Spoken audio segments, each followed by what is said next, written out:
Hello, I am Kodili-nye, the son of the wonderful. Welcome back to another round of street vlogging. We are going to be discussing today the emerging city of Obosi. You might not understand about how Obosi is suddenly emerging.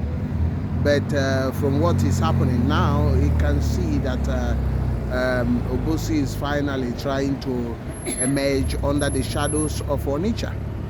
And Obosi fall under the Onitsha metro. But it's like the time has come that onye ọbụla ga-aza aha nne ya. And if you look at the politics of Anambra State, you can see that there are a little bit of hanky-panky going on between the governor of Anambra State and the OB of Onitsha over some comments. So basically, and the governor, in one of his or many of his comments, you can see that he's trying to basically is trying to create basically a wedge between these two communities. Actually, basically to I don't know if it's politics, I don't understand, but you can see what it's like the Onitsha 2.0 city that fall under the jurisdiction of Obosi and other communities. And the governor make one comment about it, and that comment generated a lot of a lot of comments, and some people did not actually understand the game that being played here. And it's also alleged about in future that Obosi will play a very prominent role in the governance of Anambra State. We'll leave that for another vlog, but what we are talking about here now is that the Obosi community has not actually done themselves so good in terms of properly getting a grip of development in their locality, because if they have, they would have actually planned their community better. You would have seen a lot of better planned areas in Obosi, but they didn't. They just allow free flow of development, which and at the same time going around and getting money from the people they have sold the land to.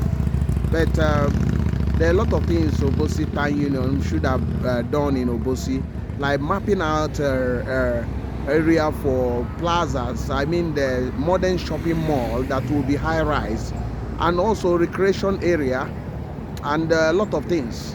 I know some people will say that's the job of the government, but remember, the politicians in Anambra State, that's not their priority. They don't actually think about the human life and the human quality of life. They mostly concentrate on getting money, getting revenue and other things, and waiting for the next election.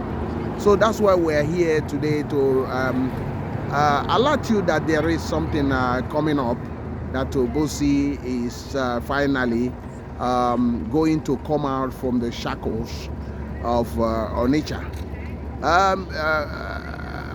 Onwere ihe ndị onwere okwu a na-ekwu asị na ife Onitsha gwara Obosi. I know in the past Obosi and Onitsha has a lot of land tussles. A lot of areas regarded as Obosi land was taken by Onitsha because of early prominence of Onitsha in government.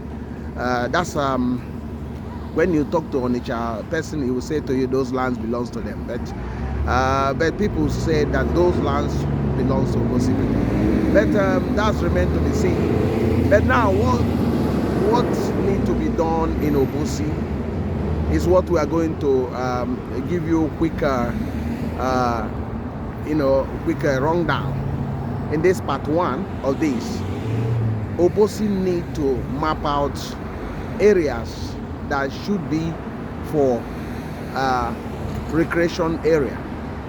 Many places should be mapped out In the Obosi urban, there should be a general market that should be built. Even if they need to do that, or in partnership with the government or the local government or the state government. They need to also map out areas for allotment for farming, urban farming and other things. They also need to get a grip with issue with security as well. Obosi, they need to plan the security in the Obosi town. They also need to look at the issue of harassment of people that bought the land, double selling of land. They need to get a grip with that. Double selling of land. They need to get a grip of this constant harassment of people in their properties, which is actually not good for the image of Obosi. People coming to harass people when they want to maintain their houses and other things. These must be stopped. So Obosi also need to look at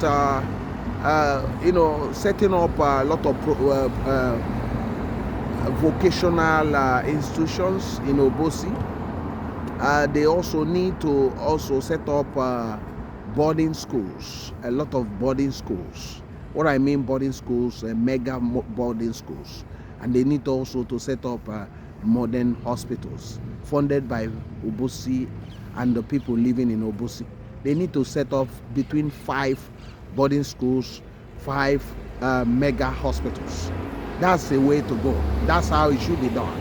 And I'm gonna stop here as part of this part 1, but we are going to do part 2 and part 3, and to show you that Obosi is not going to continue under the shadow of Onitsha, because the Onitsha 2.0 is basically Obosi spearheading it with other towns.